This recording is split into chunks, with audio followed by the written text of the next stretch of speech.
Have you ever made a tiny mistake that somehow opened the door to an entirely different version of yourself?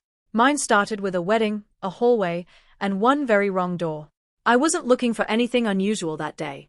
I had been helping my cousin get the wedding venue ready, carrying decorations from one place to another and trying to follow rushed instructions from people who seemed to be moving in every direction at once. The venue was enormous. Every corridor looked almost identical, and the combination of flowers, mirrors, bright lights, and nervous excitement made the whole place feel like a maze. Someone called out, "Left hallway. Second door. Leave those bags inside." Easy enough. Except I opened the wrong door. The second I stepped through it, I knew something was off. This wasn't a storage room. I was standing inside the bride's private dressing suite. For a moment, I couldn't move.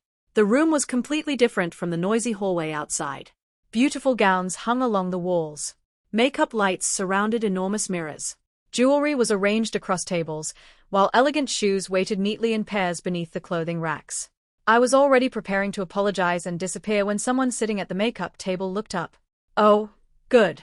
You're finally here." I stared at her. "I'm sorry." Instead of looking confused, she smiled as if my presence made perfect sense. Another bridesmaid walked over carrying several clothing bags. Perfect timing. "We need another opinion." I glanced toward the doorway, hoping someone would rescue me from the situation. Nobody came. "I think you've got the wrong person," I said. She laughed. "Everyone thinks that today. Come on." Before I could explain myself, I found myself taking another step into the room. And strangely enough, I wasn't as uncomfortable as I expected. I was curious. I had always noticed clothing.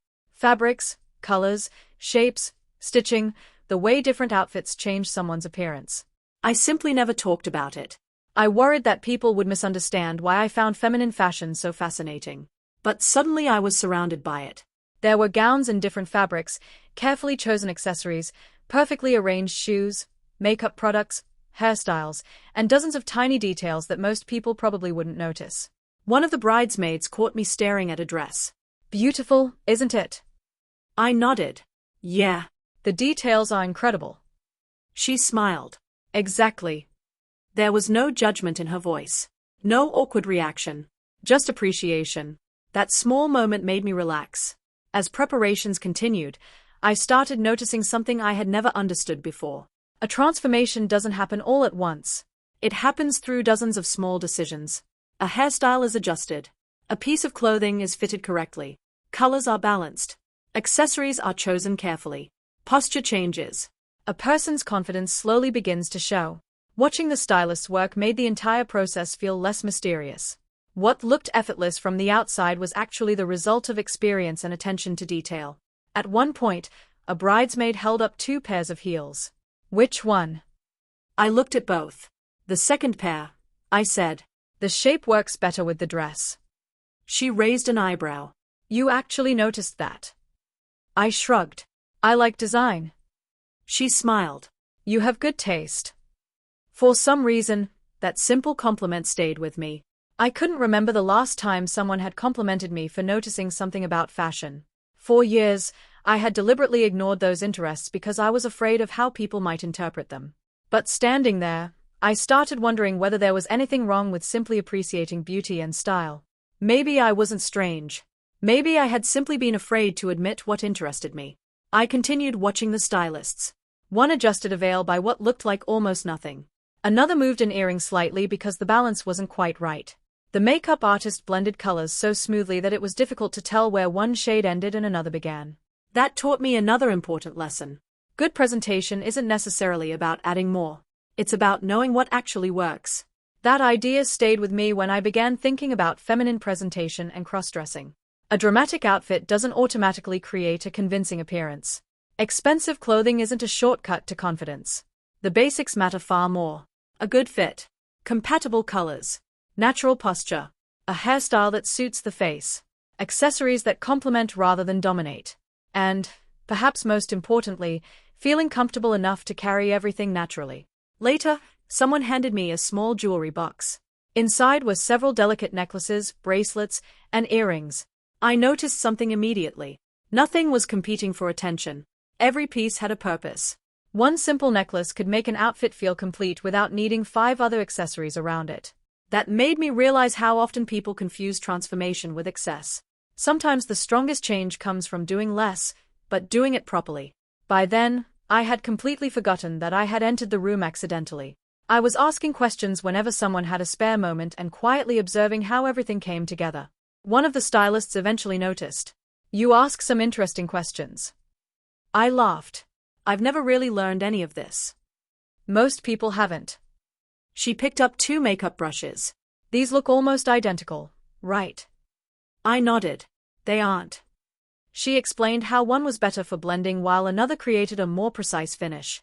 It was a tiny lesson, but it changed the way I thought about skill. Experts make difficult things look simple because they have repeated the process hundreds of times. Beginners only see the finished result. The same thing applies to fashion and transformation. Someone can post an incredible final photograph online, but that image may represent years of experimenting, making mistakes, learning what works, and trying again. Matching foundation. Learning makeup techniques. Finding hairstyles. Understanding proportions. Experimenting with clothing. Practicing posture. Becoming comfortable in front of a camera.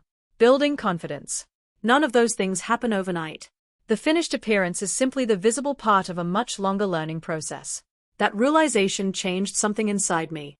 Instead of comparing myself with people who already had years of experience, I began appreciating the process itself. Later, while everyone gathered around the bride for the final adjustments, I found myself standing in front of one of the enormous mirrors. For a few seconds, I simply looked at my reflection. Around me were dresses, makeup lights, jewelry, elegant fabrics, and people preparing for one of the most important moments of the bride's life. And then a strange thought crossed my mind. What would happen if I stopped worrying about what other people might think? What would happen if I explored this side of myself instead of immediately pushing it away? I didn't have an answer, but the question stayed with me. Eventually, I realized I really had been in the wrong room. I apologized, and everyone laughed about the whole thing. Instead of being embarrassed, I was surprised to hear that I had actually been useful. As I was leaving, one of the bridesmaids stopped me. "You notice details." I smiled. "I guess." "No, seriously, that's unusual." She explained that people who naturally notice balance, proportion, and small differences often make good stylists because they can see what others overlook. I walked back into the wedding hall thinking about those words. Maybe confidence wasn't something you were simply born with. Maybe it could be practiced. Maybe style could be learned. Maybe presentation wasn't necessarily about pretending to become someone else. Maybe it could be about discovering a part of yourself that you had been too afraid to acknowledge. The strange thing was that the real transformation didn't happen inside that dressing room. It started afterward. A few weeks passed, and life seemed normal again. But I wasn't looking at things the same way. Whenever I walked past a clothing store, I slowed down. Shop windows became little lessons.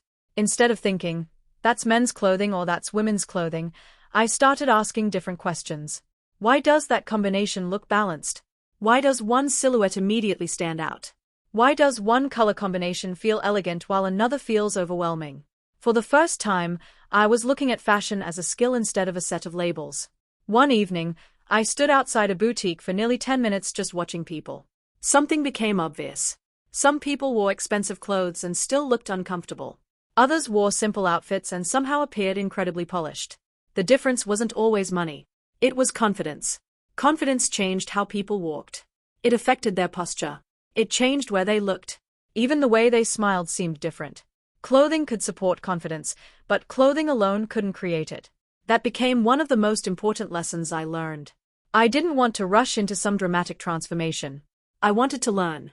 So I started keeping notes on my phone. I wrote down observations about necklines, colors, fabrics, proportions, hairstyles, and posture. I paid attention to how different outfits looked on different body shapes. I noticed how much posture could change the appearance of even a simple outfit. For years, I had assumed that stylish people simply had some natural talent that I didn't possess. I was wrong. Style was observation. Style was repetition. Style was experimentation. And one Saturday morning, I finally decided to take the next step. I went into a department store.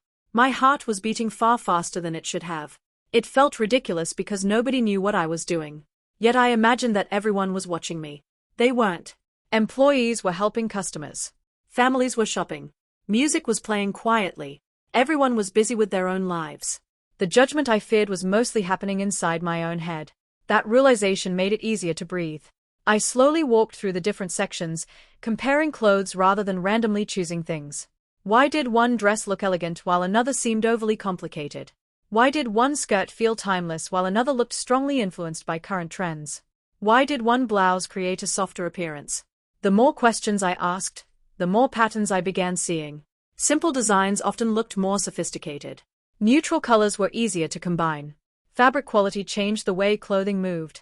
And tiny details, buttons, sleeves, waist placement, length, texture, could completely change an outfit. I didn't buy anything that day, but I walked out feeling as though I had gained something more valuable. Understanding. The following weekend, I went back. This time, I stayed longer. I examined fabrics and discovered that pictures could never tell the entire story. Satin reflected light differently. Chiffon moved gently. Cotton felt practical. Lace created a completely different impression through texture alone. I began realizing that clothing wasn't only visual.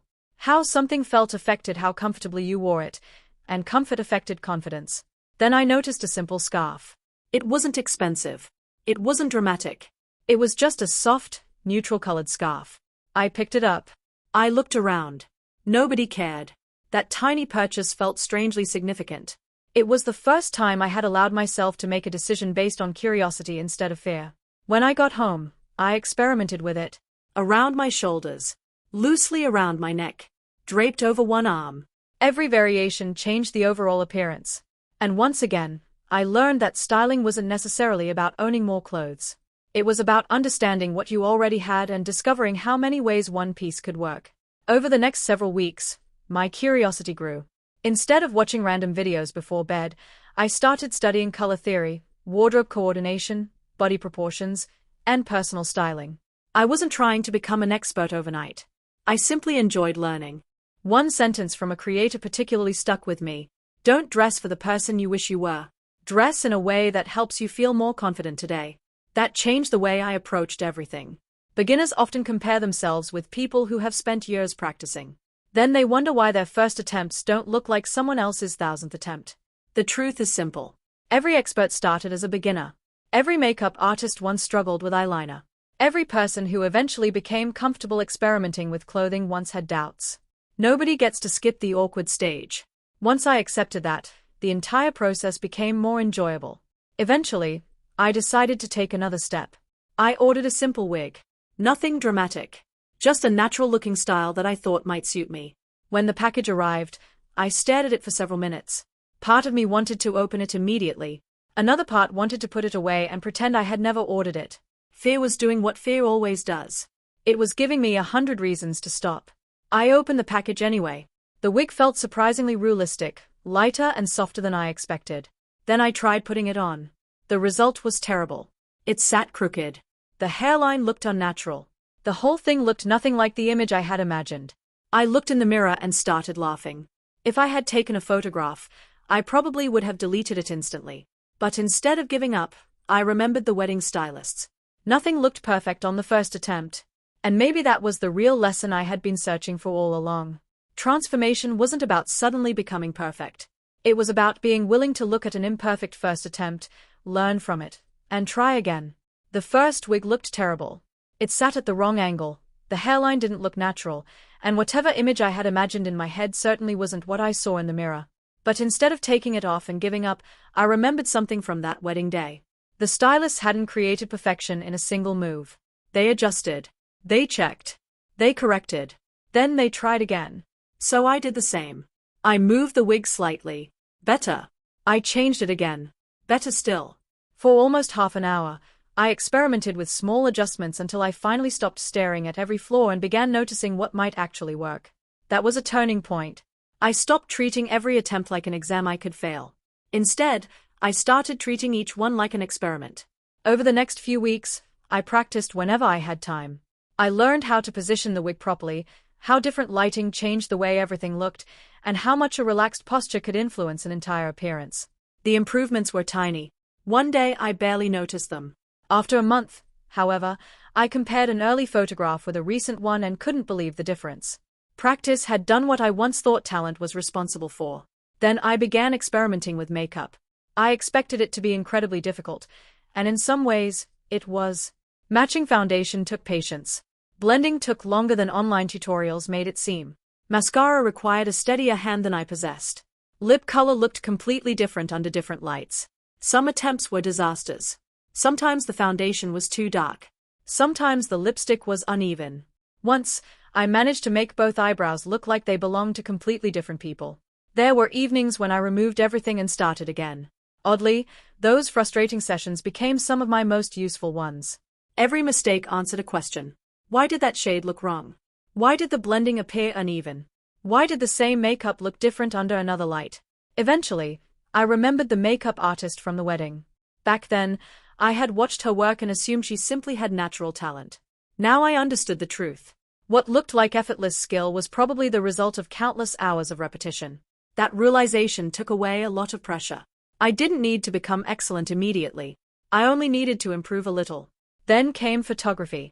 One afternoon, I decided to take some pictures. The mirror had looked surprisingly good. The camera disagreed. I stared at the first few photos and wondered what had gone wrong. Then I realized the problem wasn't necessarily my appearance. Photography had its own rules. Lighting could completely change a face. Camera angles could alter proportions. Head position mattered. Expressions mattered.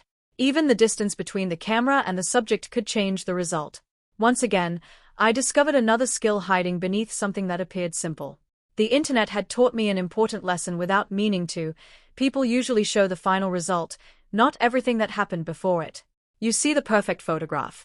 You don't see the 20 bad ones that came first. You see the finished makeup. You don't see the attempts that failed.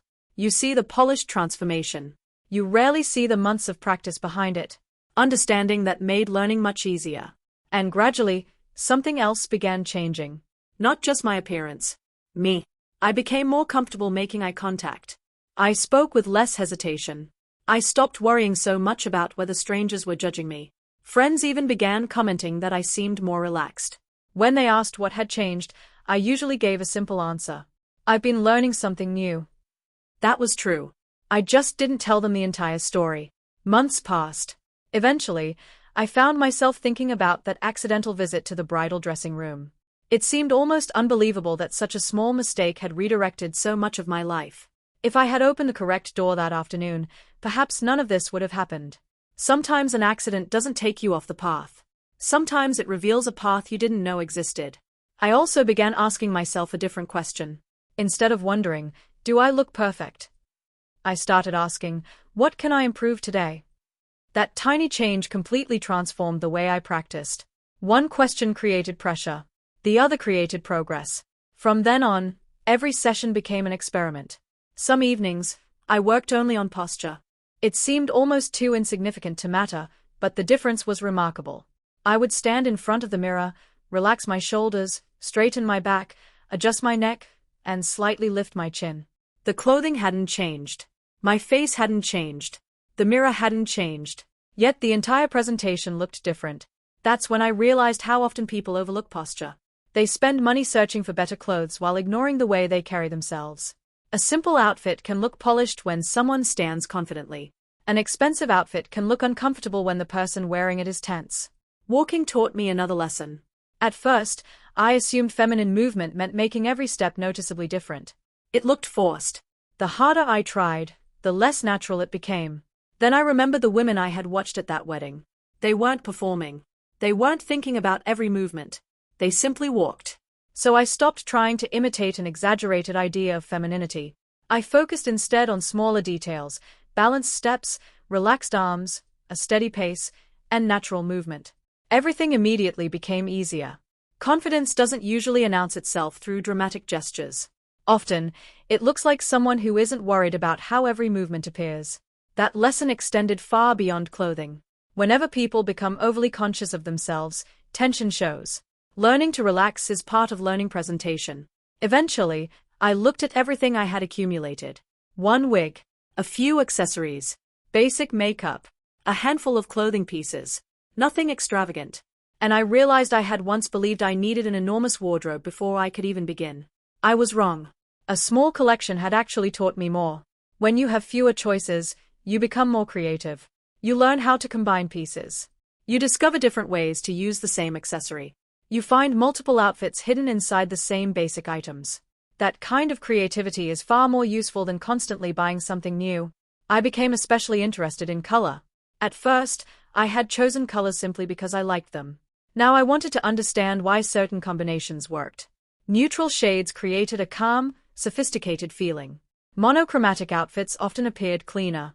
A small burst of color could draw attention without overpowering everything else. Even lipstick affected the balance of the entire outfit. Fashion started feeling less like shopping and more like composition. Every choice affected another choice. Eventually, I gave myself a challenge. Create the most elegant look possible using only simple pieces. No expensive dress. No oversized jewelry. No dramatic makeup. Just careful styling. The final result wasn't spectacular. It was better than that. It looked believable. I began to understand that elegance often comes from restraint. When people first become excited about experimenting, it's easy to add too much. Too many accessories. Too many colors. Too much makeup. Eventually, you learn that sometimes the strongest look is the quietest one. Around that time, a friend asked me for fashion advice. The conversation started casually, but before I realized it, I was explaining proportions, fabric choices, and color balance. He looked at me. How do you know all this? I paused. I've been studying styling. Technically, that was the truth. What surprised me was what happened next. I should learn some of that. That's when I realized something important. Style isn't some mysterious ability that only certain people are born with. Most people simply never take the time to study it. Observation, practice, patience, and curiosity can take you surprisingly far. For the first time, I wasn't only learning for myself. I could actually explain what I had learned to someone else. And teaching someone else made me realize just how much I had changed. Months later, I returned to the department store where I had once been terrified to walk through the doors. The place looked exactly the same. But I wasn't the same person. I no longer wandered around pretending to browse. I knew what I was examining. Fabric weight, stitching, construction, fit, movement, proportion. I smiled when I realized that the store hadn't become less intimidating. I had simply become more comfortable. Eventually, I chose a simple blouse. An employee politely asked if I wanted another size. That was it. No judgment. No strange reaction. Just normal customer service. I remembered how much fear I had once created inside my own head. Most fears become smaller when you actually confront them. In the fitting room, I didn't ask whether the blouse made me look perfect. I asked better questions. Was it comfortable? Did it fit properly? Could I combine it with other pieces? Would I genuinely enjoy wearing it? Those questions led to much better decisions. Style had become less emotional and more intentional. Months continued passing. One day, I placed one of my earliest photographs beside a recent one. The difference surprised me. But the biggest change wasn't the wig, makeup, or clothing. It was my expression. The person in the first photograph looked like someone waiting for permission. The person in the newer photograph looked comfortable exploring. That was when I understood something I hadn't expected. Confidence changes your expression before it changes anything else. Then, almost exactly a year after opening the wrong door at that wedding, another invitation arrived. Another wedding. I couldn't help laughing. When I arrived at the venue, I walked through the familiar hallways without hesitation. The music sounded similar. The flowers looked familiar. Photographers rushed around. For a moment, I stopped near the hallway where everything had started. I looked toward that door. I didn't open it. I didn't need to. The transformation had never really been inside that room. The room had only given me the first question. Everything afterward had been my choice. As I joined the celebration, I noticed something I probably wouldn't have noticed a year earlier. The happiest-looking people weren't necessarily wearing the most expensive clothes. They were the people who seemed comfortable in themselves. And suddenly, the entire journey made sense. Confidence isn't something you purchase. It isn't hidden inside a dress, a pair of heels, perfect makeup, or a carefully styled wig. Those things can enhance how you present yourself. They can't replace how you feel about yourself. Real confidence grows through repeated choices. Choosing curiosity instead of fear. Choosing practice instead of quitting. Choosing progress instead of perfection. And most importantly, refusing to compare your beginning with someone else's years of experience. Looking back, I'm strangely grateful that I opened the wrong door. At the time, it felt like an embarrassing mistake. Now, I see it differently. Sometimes the most important chapters of your life don't begin with a plan. Sometimes they begin with an accident. A wrong turn. A moment of curiosity. A question you were too afraid to ask before. For me, that question was simple. What might happen if I stopped being afraid to learn? The answer changed much more than the way I dressed. It changed the way I looked at myself. And perhaps that's what real transformation is. Not becoming somebody else. Not creating a perfect version of yourself.